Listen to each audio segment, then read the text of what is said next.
Can I have your attention for a second? Just 1 second. I just want everyone to know, thanks for coming.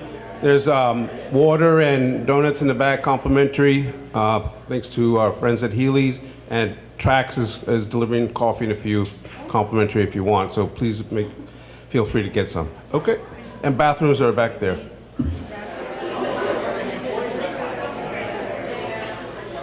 Okay. Okay, thanks. If I can have everyone's attention for a second. We're going to start in a moment. I'm going to have the mayor speak right in a couple of seconds. I just wanted to point out that there are comment post-its with Natalie Quinn, the city's planner. Please feel free to take a comment card, and during the presentation, note your questions or concerns, and then we'll receive them. We're not having a QA immediately during the presentation, but feel free to fill out those cards. And we're going to start right now because we have a lot to show you, and then we want some time for the after the presentation. We're going to have a break. You can use the bathrooms, which are back there, and then we're going to mingle over to the tables over there for a more developed conversation with you. But right now, our panelists, our committee members are here for your information. Say hello to them. I think everyone is here except one Steve Jacobs, who was sick, wanted to be here. But if you, I'd like to welcome the mayor, Lee Carrico, to say some remarks about the committee's work. Thanks. Kyriakou. Yeah, that guy. Hey, everybody. Good afternoon. Thank you all. JC, thanks for doing this. I just want to thank the entire committee, and you're seeing the different names as they appear here, as well as Natalie Quinn, our planner. And I think that's the reason. I think you got to turn it away. Yeah, I think that will help it. Either that or we'll turn that one off. So all I'm doing is welcoming everyone. This is not my gig. So we've got a committee, and they've been having at it for a while. And again, I'm just extremely thankful to all the participants on the committee. You're seeing their pictures coming up. God, they look better on the pictures than they do in real life. Isn't that amazing? I should have whoever their photographer is work on me. Anyway, we're here to talk about what we're doing on Route 52. And again, this is called a Concepts Committee. So there isn't anything that this committee will do that's set in stone or final. They're putting up ideas, and they're putting together something that makes sense as how it fits, but it's still going to be concepts, which means it probably almost definitely won't be the final or detailed the way you'd have to write a zoning law. So that's perfectly okay. That's what we're asking them to do. And so they're working on that. Remember that their charge was very broad. It's not just what happens on Fishkill Avenue in terms of zoning, but also what happens on Fishkill Avenue in terms of how the city uses its right-of-way, how pedestrians, cyclists, others use the streetscape,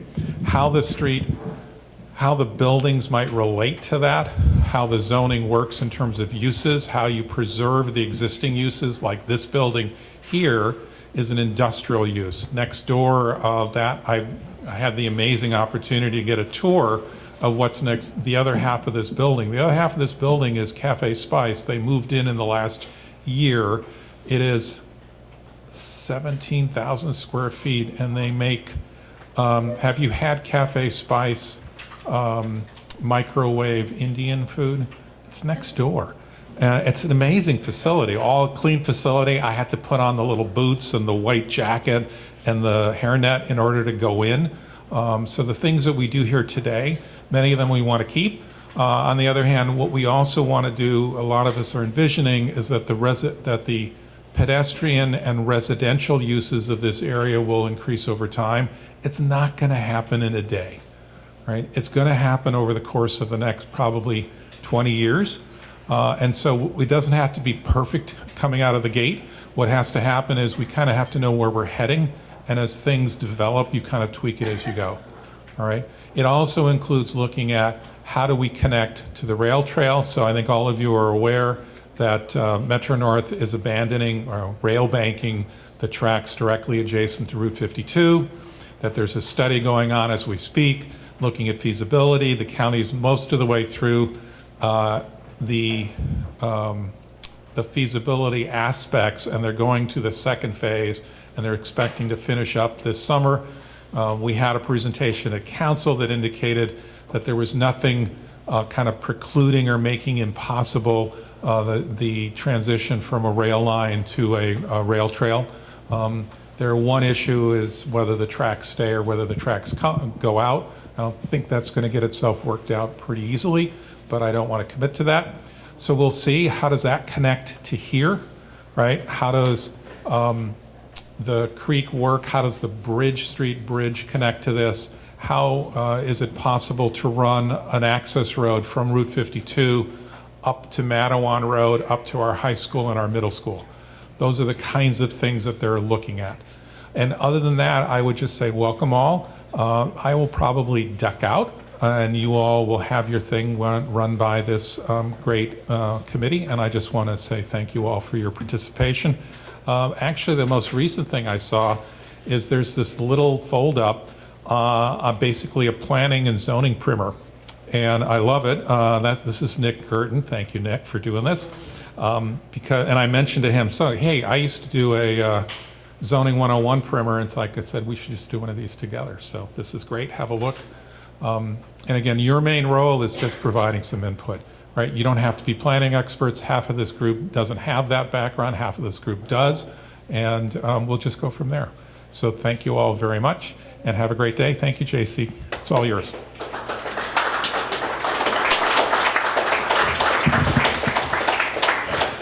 Thank you, Mayor. Real quickly, I want to thank everyone for coming. Really appreciate the turnout. Wanted to thank the mayor for his remarks and for being here. I want to thank Beacon City Planner Natalie Quinn for all her help with this committee and with this presentation. I'd like to thank Heather and Nina from Industrial Arts for sponsoring this, giving us a space complimentary, as well as our friends at Healy Brothers and Trax, who provided, again, the coffee, donuts, and water. And of course, I'd like to thank all the committee members. Most of them are here, but not everyone, so I just want to mention Yvonne Carruthers, Garrett Duquesne, Nick Girton, Jay Healy, Steve Jacobs, who's sick, unfortunately, would be here otherwise, Atticus Lanigan, who's here, Brent Stapleton, and Olga Luz Tirado, for their help with this presentation and the work for a year now. So we're going to start right now. Let me change slides here.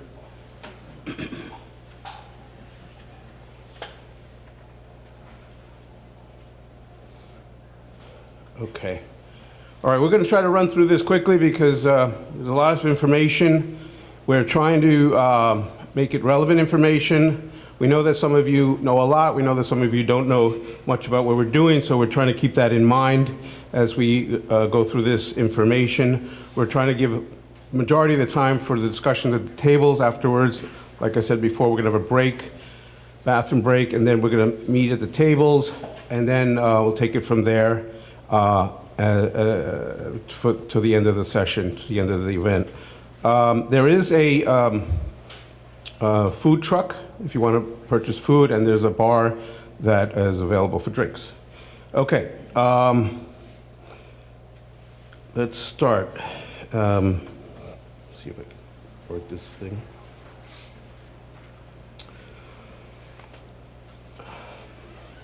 So as the mayor said, this is the Concepts Committee. It's only concepts. It's not, it's recommendations. It's ideas that we've developed for last year. Let's see. Oh, God. Oh, I know.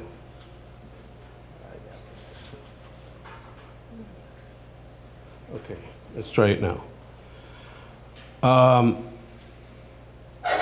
Again, the committee was formed by the mayor early last year, all volunteer ad hoc committee, assisting the city developing concepts. essentially for the northeast section of the city at Route 52. Our objectives were concepts, proposals for improvement of the corridor. We've been looking at how to support the proposed rail trail and other connections like connections to Mattaway and Road, pedestrian improvements in general, zoning recommendations, and linkages in general to the Beacon Lofts, Fishkill Creek, and the Greenway Trail. We've been meeting once a month since March of last year, about 12 meetings, open to the public every first Wednesday of the month, and the minutes are posted online. These are just some of the events we've been doing, pop-up events throughout the years, interviews with local developers, property owners, prioritization survey. So we have a page on the city website you can get more information from. This is an example of one of those pop-up sessions where we got people to give us some ideas, as you'll have an opportunity to do today. We meet at the city council, generally at the city council courtroom. So just to be clear to anyone who's not aware, our principal purview is the scope, about a 1 mile scope of Fishkill Avenue, starting around Blackburn Avenue, which if you don't know, that's where Ron's Ice Cream is, and then going sort of northeast to the city line right by here, Industrial Arts. And we have been studying this area and as well as the adjacent areas as well. But this is sort of the spine of our investigation. This is what we're going to talk about today in general. So we thought it would be important to give you some context to the things that we're studying on our little strip, because there's obviously developments in the general context that affect our work and policies as well. So the general goals, right, was to encourage a variety of uses and housing types, to promote safety for all modes of transportation, to create a gateway in general at some way at the entrance of the city that says, this is Beacon, prove the aesthetic of that gateway, and also to support the implementation of the rail trail in however we can. This is the larger context. Our area is in the pinkish zone, and you can see the green zones were not in our purview, but we were cognizant of their existence. For example, Camp Beacon sites, the state owns that. It's mostly in Beacon, some in Fishkill, but the state has failed twice at getting a developer to come through with that. So obviously, how that might be improved is something we've been thinking about. The town of Fishkill has another state-owned property that was the former correctional facility with a proposal for 1,300 units. We're cognizant of how that might affect our strip of 52. There's a Texaco property that might be developed in the future as well. And of course, the trails noted here, the related trails in the general area. We're cognizant of that. So right now I'm going to take a break and give it to Garrett Duquesne, who's going to talk about some general zoning and land use considerations. Thanks. Do you want to use this? Yeah. Yeah.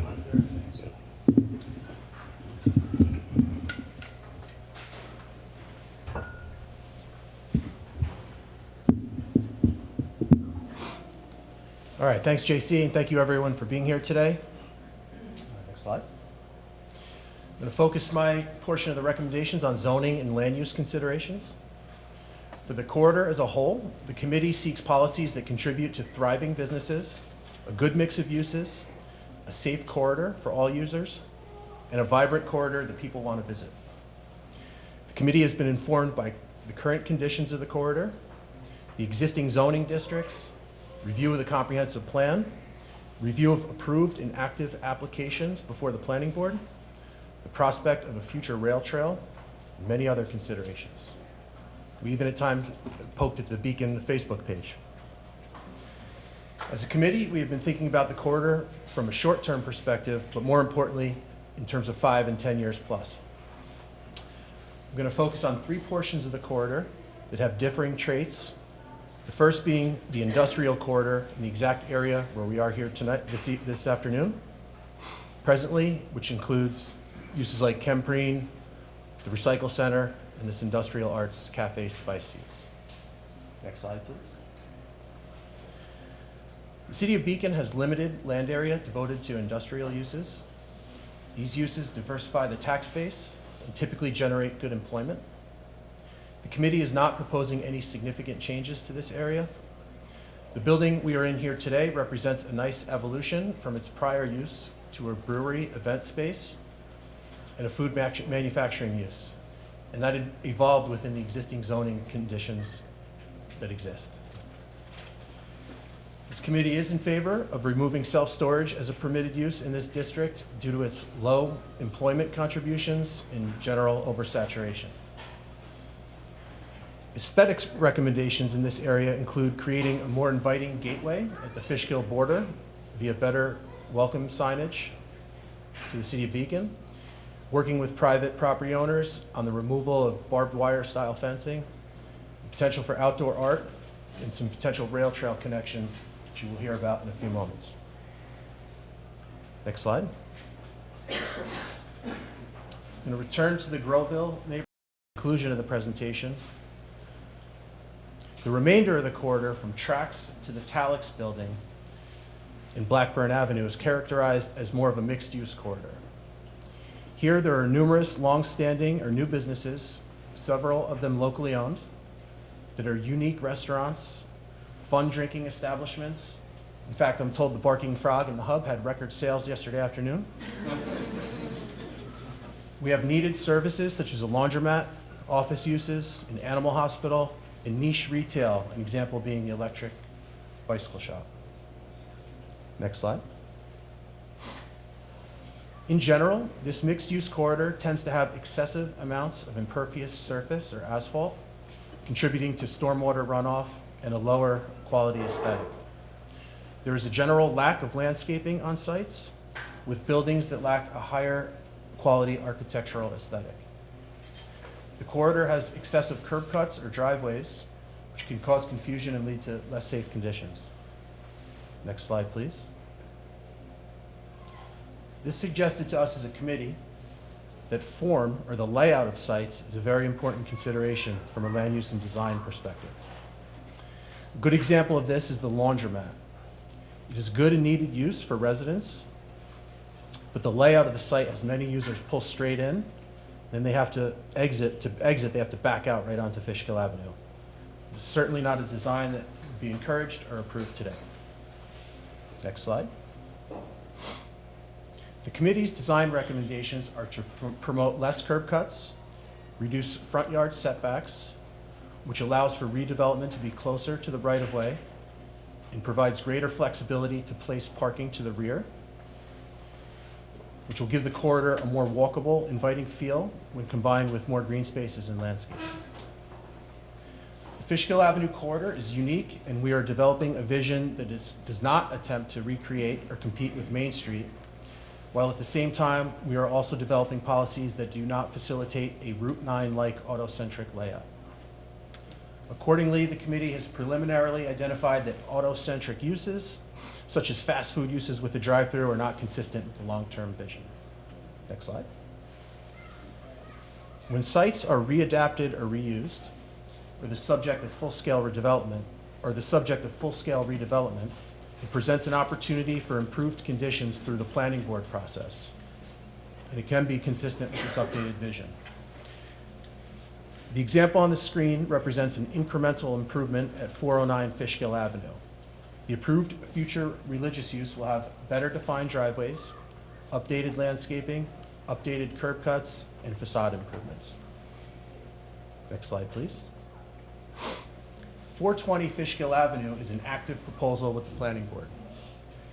The applicant has worked closely with the planning board to propose a layout that has parking to the side and rear of the site, which is buffered by updated landscaping proposal. A new curb cut along the avenue will better define the site. Architecturally, the building could be updated with brick or brick facade, and the site is not far from the Groveville Historic District, which is comprised of brick and mill-style buildings. The proposal includes an easement connection to a future Beacon Hopewell rail trail, should that trail hopefully come to fruition. That use is allowed in the zoning district. As previously mentioned, a series of fast food uses with drive-throughs is not consistent with the overall committee vision. Therefore, it is the committee's recommendation, if the committee's recommendation related to this use is supported, it is our understanding that there would not be additional types of this use proposed. Next slide, please. Several of us, upon joining the committee, myself included, were not aware that multifamily buildings, either standalone or as part of mixed-use buildings, were actually permitted uses. From tracks to Lanks Auto, existing zoning does allow these uses. At 393, 397 Fishkill Avenue, you see an approved but not yet built mixed-use building. This is beyond an incremental update, but can be seen more so as a transformational project for the corridor.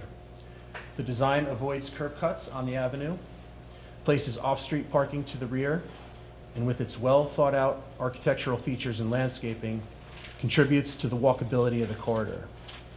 The development includes an affordable housing unit. The committee is very much in support of the retention of multifamily and mixed-use buildings of this type as part of the zoning for the corridor. Next slide. Approaching Delavan, there is open space with steep slopes on both sides of the road, which is expected to remain essentially undeveloped. From the intersection of Delavan towards Memorial Park, there is a light industrial zone with a mix of retail, auto uses, a religious use, and a music school. Next slide. The committee similarly sees this as an area with mixed-use potential and will be recommending zoning updates to support this. Next slide. Okay, so I'm now going to focus on our development concept for the Groveville neighborhood. The residential buildings and mill buildings in Groveville date back to the latter 1800s. This is either a fun fact or a suburban legend.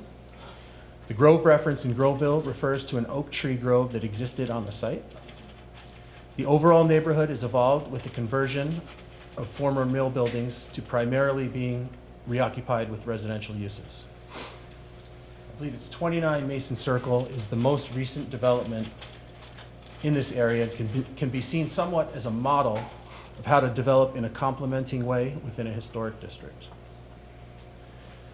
This development has an architectural feel that blends in nicely with the former adjacent mill buildings. This development included trailway connections to the bridge to Liberty Street, which also connects to Mill Street, which are publicly accessible. It also has affordable housing units. The concept of new developments providing public access to trails is one of the most successful improvements that have occurred in Beacon in recent times. There is an opportunity for additional complementing residential development within Groveville, which could leverage additional trail development, set aside dedicated open space preservation, and bring in additional population which would be within walking distance to Fishkill Avenue, further supporting our restaurants, businesses, and the services there. In the image on the screen, the magenta polygons represent hypothetical building footprints. In these locations, residential buildings of varying scales could be planned for. As part of future development, requirements of a developer could be to improve Mill Street and the remaining road network to a city standard, require improved sidewalks throughout, require the Groveville Bridge to be improved to provide accessibility to disabled persons, require affordable housing units to be incorporated, and require open space to be set aside with additional trails adjacent to the Fishkill Creek and connecting to a future rail trail. It is important to note that the existing zoning districts within Groveville would not allow this concept, with the exception of one additional building adjacent to Mason Circle, and this is based on the allowable permitted densities of the existing zoning district in the area. If this concept were supported, it could be the subject of additional planning to identify appropriate zoning and involve robust public participation. The overarching goals, just to reiterate, are to provide additional local support to the businesses on Route 52 and leverage public improvements that could be part of such a redevelopment concept. Next slide. One last zoning and land use consideration is with respect to viewshed analysis. The committee's report will identify sensitive viewshed perspectives focusing on Mount Beacon views, which preliminarily are identified at intersections, the dog park at Memorial Park, and within the context of the residential neighborhood accessed from Conklin and Townsend Streets. Next slide. To use the Groveville concept just as an example, one of the hypothetical buildings that was depicted is in an existing contractor type yard. This location is set lower in elevation from Route 52, which would lend a proposal there to conceivably be a higher building without compromising views to Mount Beacon. Whereas other vantage points along Route 52 are more sensitive in this regard. Thanks so much for being here today, and we look forward to hearing from you. And at this point, I'll turn it back to JC.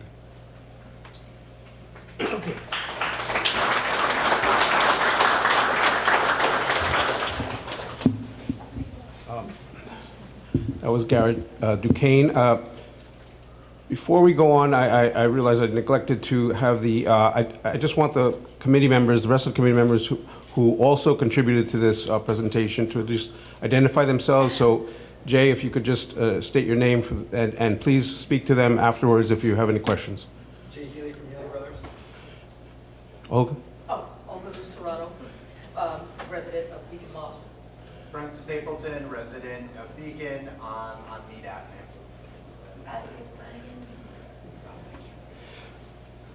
Natalie Quinn, city planner. Monica Brothers. And Nick? Nicker.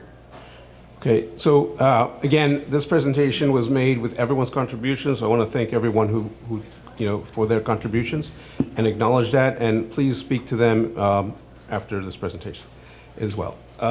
Okay, so next section we've called it draft recommendations and considerations from the point of view of transportation. So for example, the roads that were developed and that are being built now on Fishkill and Teller that everyone is familiar were designed a couple of years ago. This is a slide from that for anticipated work at Ron's again and Wilkes Avenue. And we are just highlighting that crosswalks is something that we will be looking at because that is a way to improve safety. And as you can maybe see on the slide, at the corner of Wilkes and at Ron's Ice Cream, there will be some raised crossings. So this is something that we think can happen throughout the corridor in multiple places. One of the places could be at Mill Street, where we have determined there's certainly not as much safety concerns as could be implemented, as could be. So we are looking at this as one potential crosswalk and anticipating obviously a lot more pedestrian and vehicular traffic with the rail trail right there. Another transportation component that we've been studying is the idea of connecting Fishkill Avenue to Matawayan, which was again part of our original program. And in anticipation of the development at Camp Beacon that I mentioned before. So this sort of drawn-out road sort of terminates where Camp Beacon entry is, and also, as you know, the schools are to the west, to the south. There are concerns by members of the committee that so much traffic landing close to Mill Street, which is, you could see at the bottom of the slide, may be problematic. So we're still developing our ideas about this connections and how a connection to Matawayan might be improved. The next slide, as you can see, just by Conklin and the area on the left, it doesn't show development, but in reality, there are two developments that have been approved. One called Beacon Views on the left, 40 units, and on the right is a cul-de-sac development. I don't recall the name of it, but as you may know, there's buildings getting built where the former Knights of Columbus was. So that is something we're also keeping in mind as we study that connection to Matawayan potentially.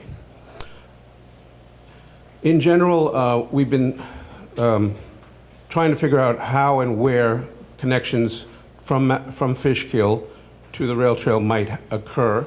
And right now, starting from the sort of north end of our strip at Prospect, where Fishkill begins and Beacon ends, we've been considering where we might have some kind of a special moment or a connection for bicyclists and people on the rail trail in terms of its relationship to Fishkill. So for example, here at the recycling center, where the rail trail and the street are relatively at the same elevation, we think that we could have a moment there that's for public space use or a kind of transition connection to the rail trail and vice versa.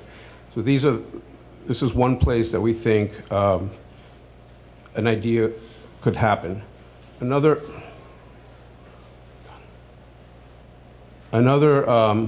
more connections going, again, south, going closer to the car wash area, where the, as you can see in the circle, where the rail trail and Fishkill sort of veer off, is another potential connection that we've been looking at. So here on the top right is the end of the car wash. Those trees are partly owned by the city, and maybe they could create a kind of space, tiny pocket park or some kind of element. On the left, you see that same location. You see the proximity of the rail trail on the left to the street. That is also the car wash on the top left. And here at Mill Street itself, the connection, that entire strip of green that you see is not owned by the private owner. It's owned by the MTA that also owns Metro North, that also owns the track. So that area could potentially become a green space, a pocket park, some kind of event for the public's use. So we've been studying that as well.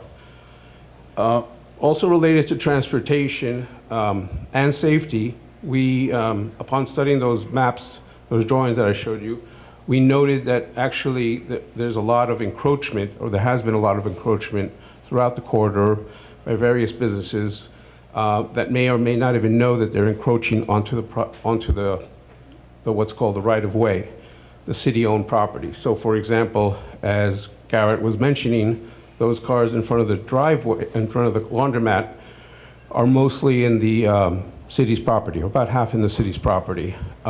The car on the left in front of Nova Nova is also about halfway in the city's property. The right-of-way, for example, at Roman Nova is at the front of that Roman Nova building.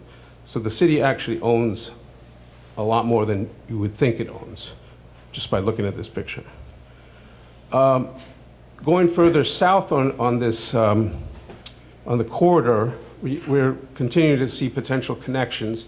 This circle is focusing on potential connection from the Lanks building down to the rail trail, and also from the Mavis property down to the rail trail.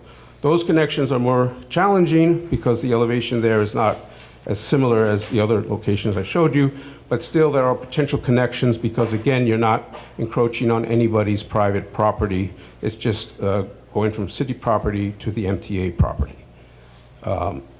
So we think there's a potential connection, although it's more challenging. The two small lines at the bottom are connections that may also happen.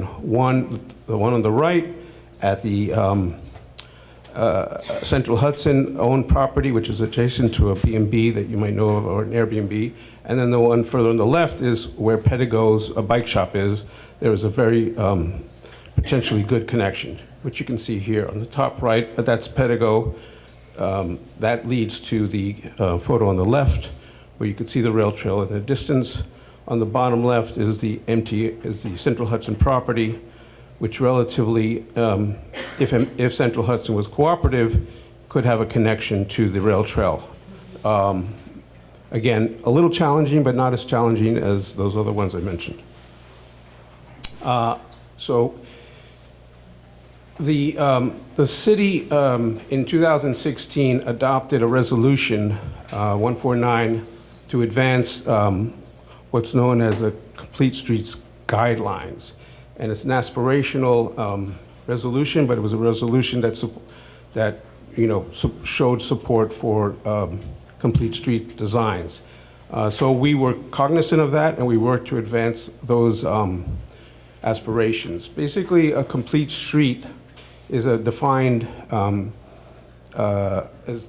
as a roadway planned and designed to consider the safe, convenient access and mobility of all roadway users of all ages and abilities. This includes pedestrians, bicyclists, public transportation riders, and motorists. Includes children, elderly, and persons with disabilities. So in addition to all these connections adjacent to Fishkill Avenue, we've been contemplating what could happen on the street itself to improve and maximize the utility of the city's own property. So what could a complete street, Fishkill Avenue, look like? Well, just to be clear, the public right-of-way, which is a term people use, is the land between private property that's owned by the city, in this case Beacon, including the roadway. But it's not just the street, it's the sidewalk and even more beyond that at times.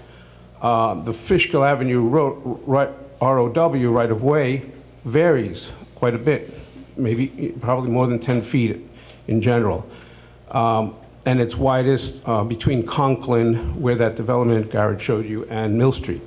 It gets wider on the side closer to the creek, or it's less used on the side closer to the creek. So there are ways to improve the street without encroaching on private property, I guess is the point we're trying to make. Things that go into public right-of-way, vehicle travel lanes, public utilities, the hydrants, the light poles, drainage, sidewalks, pedestrian amenities like benches, street trees, the landscaping, bioswales, bike infrastructure, sharrows, which are basically when the bikes go on the same lane as the cars, a buffered bike lane, that's when it's a dedicated bike lane, nothing else, a cycle track, and turn lanes, obviously, when cars need to move left or right off the street, sometimes you go into a third lane. So those are cognizant things that we're cognizant that have to happen. Sometimes you have mediums with traffic calming, and you could have on-street parking, well, obviously within your complete street. Oh, sorry about that. Okay, so as we had shown, I think in November, we had shown to the City Council 4 options then for consideration of a development of the street at Fishkill.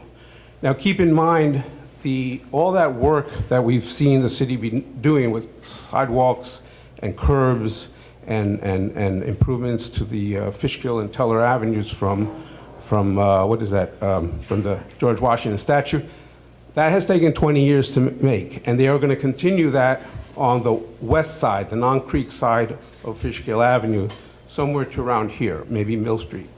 So we're not trying to propose any changes to that, because that seems counterproductive. So all of these drawings are based on the idea that the curb on the west side, we're calling the west side, it's sort of like the southwest side, is going to be what it is going to be, and then whatever happens on the creek side, or the rail trail side, is where there's potential for change. So here, basically, we're showing buildings at a 10-foot setback, which we didn't mention it here, but publicly, it may be, we have advocated or suggested that the setbacks on Fishkill could potentially be moved from what they are now, which is 15 feet from the right-of-way, to 10 feet from the right-of-way.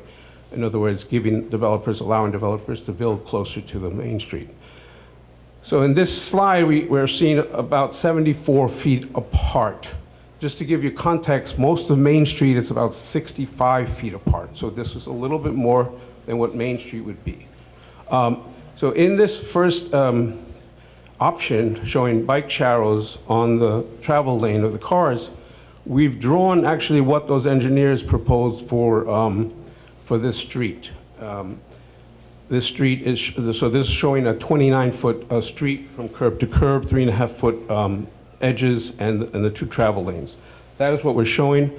But unlike those engineer plans, we're showing a very big wide sidewalk on the creek side, on the rail trail side. We're showing a developed sidewalk with a curb, and then the 10-foot sections on both left and right, that would be private property, but that's the setback that we're showing. So this gives you a sense, and we're also adding trees on the left, as you can see. That could be in, for example, that space where Romanova is. there's a lot of places like that where you could add landscaping on the west side without actually changing the sidewalks that are going to be built. The next option is we're showing bus shelters. You know, transportation, as I was mentioned, Complete Streets anticipates bus transportation. So we would, we anticipate that that could be a part of the design of a complete street. And again, we're showing the 29-foot designed roadway by the engineers and a wide street on the right, a wide sidewalk on the right that's much, you know, that is, you know, could have a variety of uses. And then again, the planted area is just representing the setback. That's the private area that we couldn't touch. So that's the second, now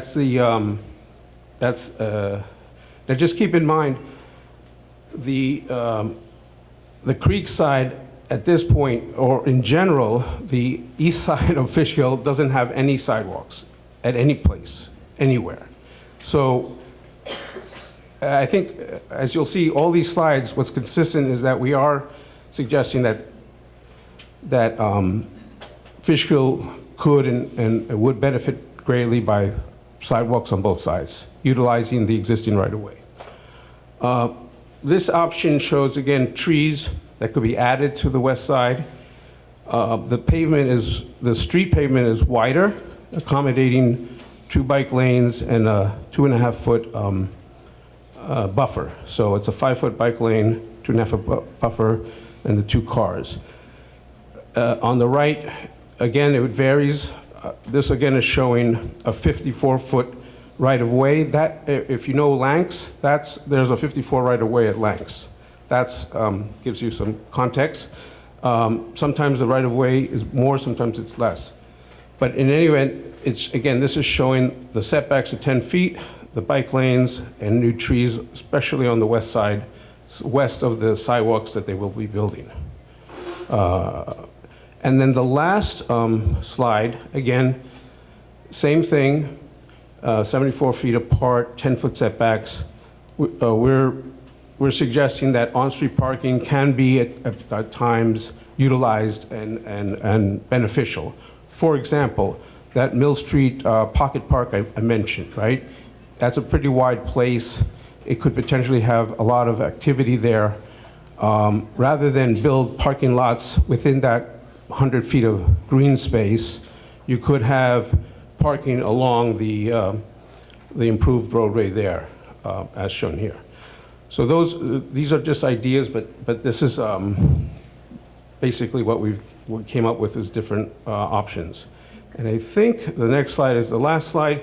Here we're just showing an example of a 4-foot buffered traffic lane and a 4-foot dedicated bike lane and a 2-foot. We've actually shown 5 feet and 2.5 feet, just to be a little bit more conservative. These are examples of some of the improvements that will be taking place. I think the photo on the right is on the side that's going to be redone between now and July. So these are some of the issues that a street has to deal with. The utility poles, of course. Having studied those maps by the engineers, most of those utility poles will remain in the same place. A couple of them are going to be relocated, but essentially what they're going to build over the next 6 months is the sidewalk in the same place. But generally speaking, they're going to widen the sidewalk, which is good news. And as you can see, they've done a great job already. They're basically going to continue that as far as they can go. I think that's it for what time is it? Okay. Okay, so we put this slide in because we want people to continue to know that we welcome your input. Please take a note of the email. Email us any concerns if you don't have time to talk to anyone today. But that's our email, Fishkill Avenue Committee at beaconnewyork.gov. So I think right now, please, we're going to take a break in a minute. Again, there's complimentary coffee, donuts, and water. Bathrooms are down there. We're going to, what time shall we have people come meet.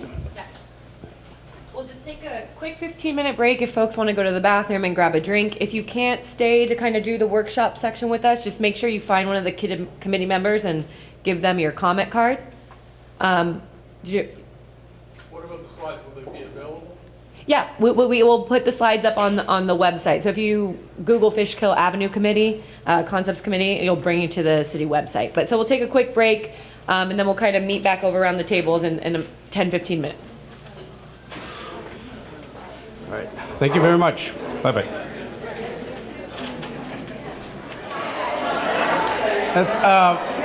Hello? Hello? I just wanted to thank everyone else. I want to thank everyone once again for coming out, and please give your comments if you haven't already to someone on the committee. And again, thanks so much for coming out, and please email us if you want to comment more. Thanks.